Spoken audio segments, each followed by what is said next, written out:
Good morning, children. I welcome you all to digital classes of our college website. Today's lecture is for the students of class 11. As I had promised you all, we are heading towards our exams, and I want you to prepare the vocabulary section which comes in the language part, that is the section B of the question paper. As you all know that we have one question paper now in class 11 and 12. Your syllabus has completely been changed, children. So for class 11, talking about the vocabulary, it comes in the language part, and what you have to do in here and what are the lessons which are involved here.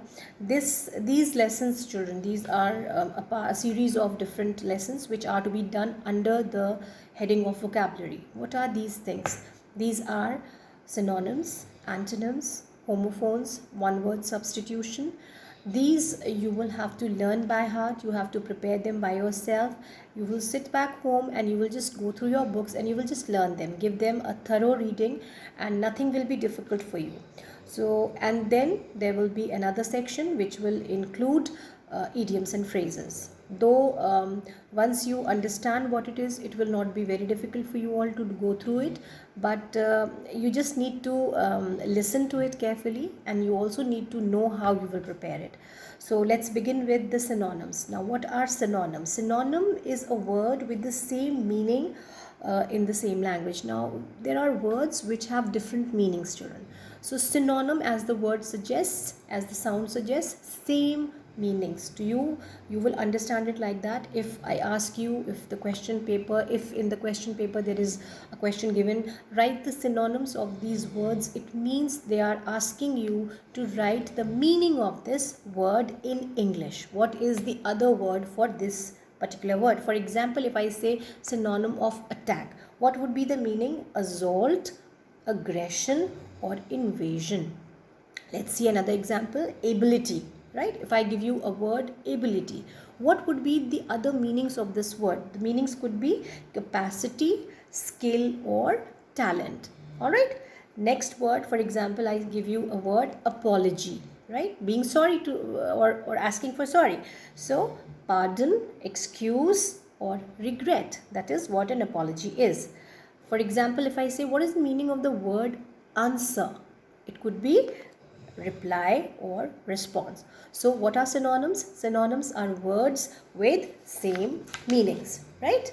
Then we come to antonyms. Antonyms are the opposites of synonyms. What can be the definition? A word having a contrary or an opposite meaning to another is called an antonym. That means when we say, or when you get a question in the exam that write the antonym of this word, it means that you have to write down the opposite of that word. In synonyms, you are writing the meaning of the word, and in antonyms, you have to write the opposite of the word. For example, if I say arrival, so the opposite would be departure. If I say accurate, the opposite would be inaccurate. If I say absurd, the opposite could be reasonable. If I say above, the opposite would be below. If I say attack, the opposite would be defend. So whenever you are asked to write synonyms, you will write the opposites of these words. Then comes another part that is said to be homophones. Now, what are homophones, children? Homophones are similar sounding words. How can you define them? Homophones, the words which are similar in sound but different in meaning and spellings, are called homophones. They can sound similar while pronouncing them, but their spellings are different and their meanings are also completely different. So you don't have to be confused at that. The only thing that you need to know well is the spelling of the word, and you should know how to differentiate between the two. Yet another important thing is, children, in the board exams, in your class exams, in the home exams, whenever you are asked anything to write, especially when we are talking of English paper and English language, please make sure. Sometimes what happens is that you know the meaning of that word in Hindi, but you cannot recall what it it is called, or what could be a word similar to it. So you just write down that Hindi version. That is very wrong, and the teacher will not assess that answer because that is not right. You are asked to give the answer in English, so please make sure that you do not write anything other than translation in Hindi in your question paper, and that too if it is asked. So what are homophones? Words which sound like they are the same, but their spellings are different and their meanings are different. For example, if I say adapt, there is one word with the spelling is ADAPT, adapt, and the other word is adopt. Now if you don't listen to this very carefully, you would feel that both are the same, adapt and adopt, but the meaning is different, the spelling is different. In adapt you use A after D, and in adopt you use O after D. So adapt means to become, change accordingly, to change according to the situations, and adopt means to adopt somebody or to adopt a child. That is what it is called. Altar, ALTAR, altar. Altar means a place where a person can worship or make sacrifices, or a place that is related to worshipping God, and a sacred place, that is an altar, ALTAR. And then one altar is ALTER, altar. There is no difference in the pronunciation, it's absolutely the same. The difference is just of A and E, ALTER, and this alter means changing or making some changes. For example, if I say I have to give my clothes for altering, it means I need some changes to be done in my clothes. So this is the difference.